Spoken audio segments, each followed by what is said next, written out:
히브리서 1장 1절에서부터 14절 말씀 교독하겠습니다. 1절 말씀, 옛적에 선지자들을 통하여 여러 부분과 여러 모양으로 우리 조상들에게 말씀하신 하나님이 이 모든 날 마지막에는 아들을 통하여 우리에게 말씀하셨으니 이 아들을 만유의 상속자로 세우시고 또 그로 말미암아 모든 세계를 지으셨느니라. 이는 하나님의 영광의 광채시요 그 본체의 형상이시라. 그의 능력의 말씀으로 만물을 붙드시며 죄를 정결케 하는 일을 하시고 높은 곳에 계신 지극히 크신 이의 우편에 앉으셨느니라.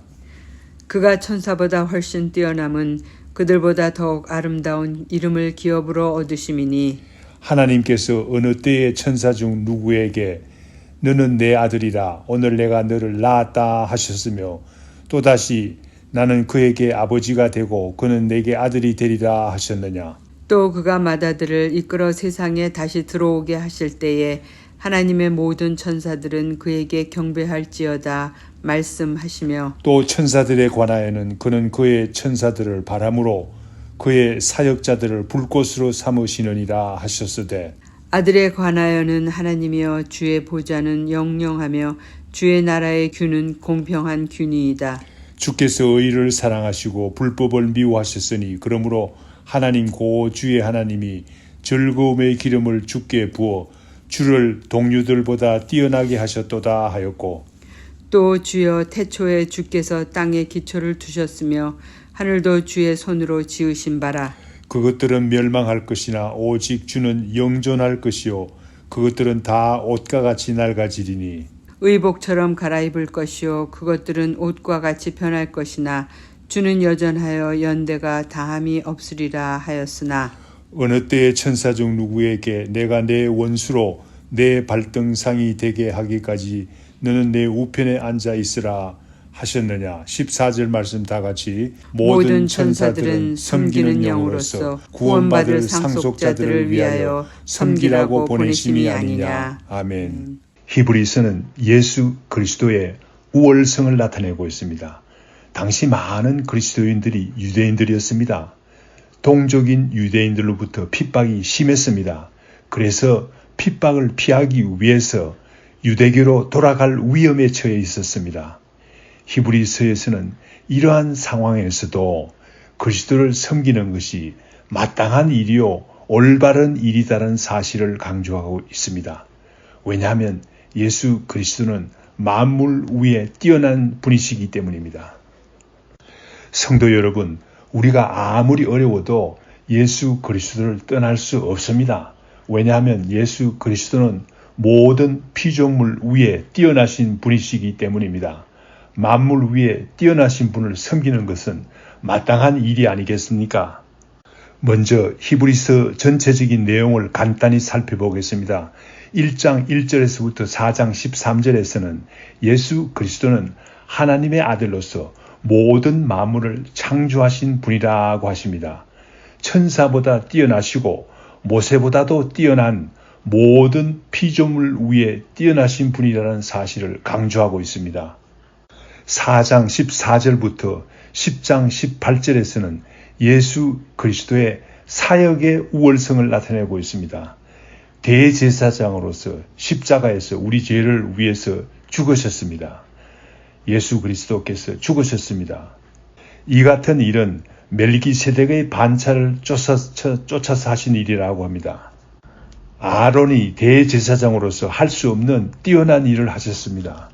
그러므로 10장 19절 이하의 말씀에서는 어렵다고 예수 그리스도를 향한 믿음을 버리는 것에 대해서 히브리서 기자는 경고하고 있습니다. 구약의 믿음의 조상들의 신앙을 본받아서 승리하라고 합니다.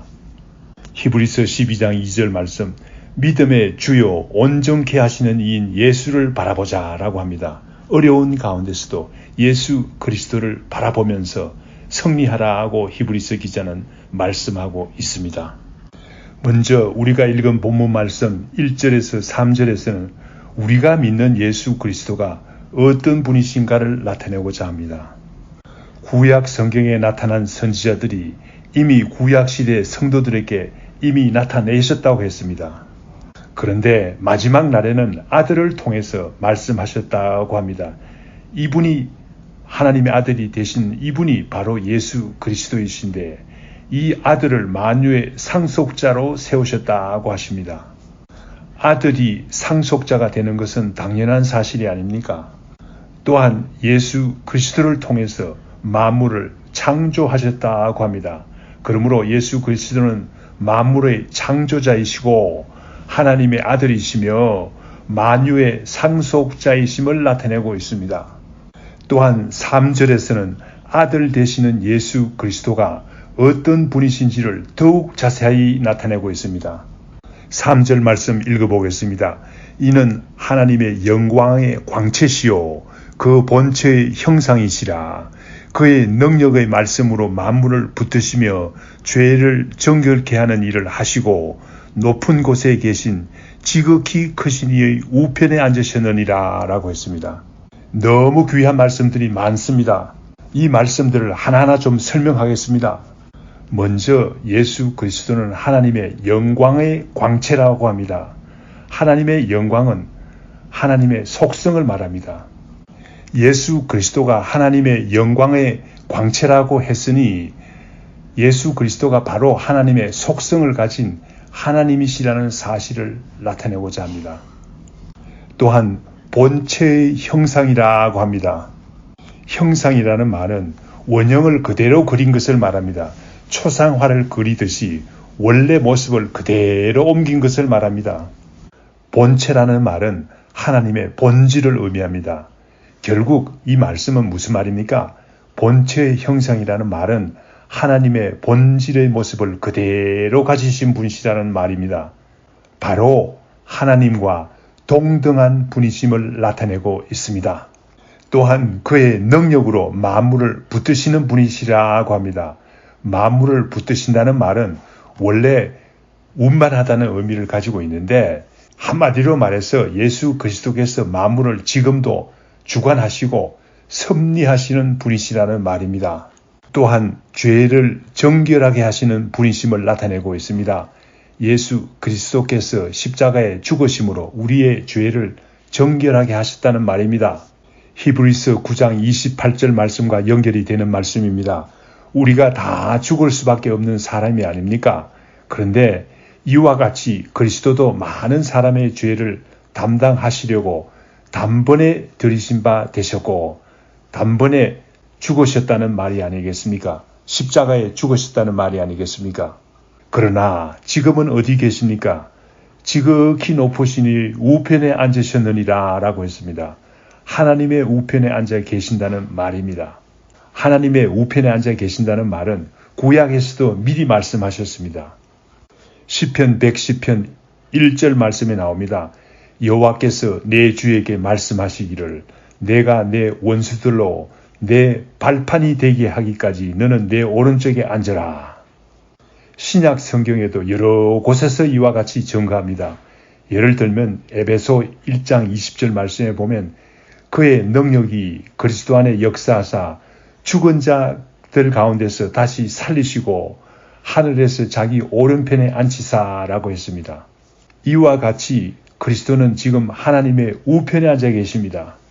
이와 같은 분이 예수 그리스도이신데 우리가 어떻게 예수 그리스도를 버리고 다른 분을 쫓아갈 수 있습니까? 이와 같이 그리스도는 모든 분 위에 뛰어나신 분이심을 알 때 우리는 그리스도를 향한 믿음이 더욱 확실하게 됩니다. 초대교회 성도들도 유대인들의 위협과 그 어떤 어려움 속에서도 믿음을 지킬 수가 있었습니다.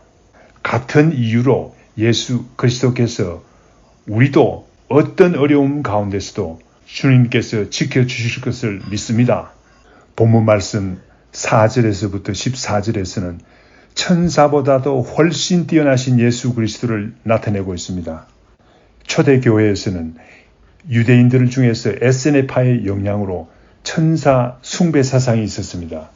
천사를 숭배하는 것이 얼마나 어리석은 일인가를 나타내고자 합니다. 그래서 히브리서 기자는 본문 말씀 4절에서 14절에서 천사보다 훨씬 뛰어나신 예수 그리스도를 나타내고 있습니다. 이렇게 함으로써 천사 숭배 사상에 빠지지 않게 하기를 원하는 것을 알 수 있습니다. 첫째, 그리스도가 천사보다 훨씬 나은 이유는 그 이름 때문이라고 합니다. 4절 5절 말씀 읽겠습니다. 그가 천사보다 훨씬 뛰어남은 그들보다 더욱 아름다운 이름을 기업으로 얻으심이니 하나님께서 어느 때에 천사 중 누구에게 너는 내 아들이라 오늘 내가 너를 낳았다 하셨으며 또다시 나는 그에게 아버지가 되고 그는 내게 아들이 되리라 하셨느냐라고 합니다. 이름이 다르다는 의미는 어떤 의미를 갖고 어떤 뜻을 가지고 있습니까? 그리스도는 하나님의 아들입니다. 천사는 하나님의 아들이 아니죠. 그러므로 신분에 있어서 전혀 다릅니다. 먼저 히브리서 기자는 너는 내 아들이라 오늘 내가 너를 낳았다 라고 하시면서 시편 2편 7절 말씀을 인용합니다. 시편의 배경을 잠시 설명하겠습니다. 오늘 즉 다시 말하면 왕이 즉위하는 날입니다. 왕이 되는 날입니다. 그날 왕이 여호와의 아들이라는 칭호를 얻습니다. 이와 같이 그리스도도 하나님의 아들이라는 칭호를 얻었다는 말입니다. 내가 너를 낳았다고 합니다. 낳았다는 말은 창조되었다는 말과는 다릅니다. 그래서 초대교회 성자 아다나시우스는 성자는 창조되지 않고 나셨으며 라고 했습니다. 그러나 천사들은 어떤 존재들입니까? 피조물이요 창조된 존재들입니다. 하나님께서 만들었습니다. 그러니 예수 그리스도가 훨씬 뛰어난 존재라는 말입니다. 찬송과 경배를 받으실 분이시라는 사실을 강조하고 있습니다.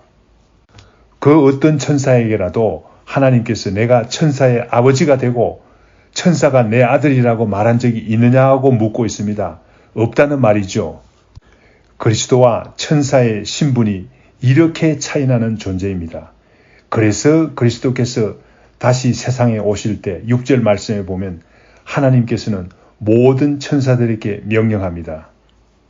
그리스도에게 경배하라고 명령합니다. 7절 말씀에 보면 천사들을 마음대로 부리는 것을 알 수 있습니다. 때로는 천사들을 바람으로 사용하기도 하고 때로는 불꽃으로 사용하기도 한다는 말입니다.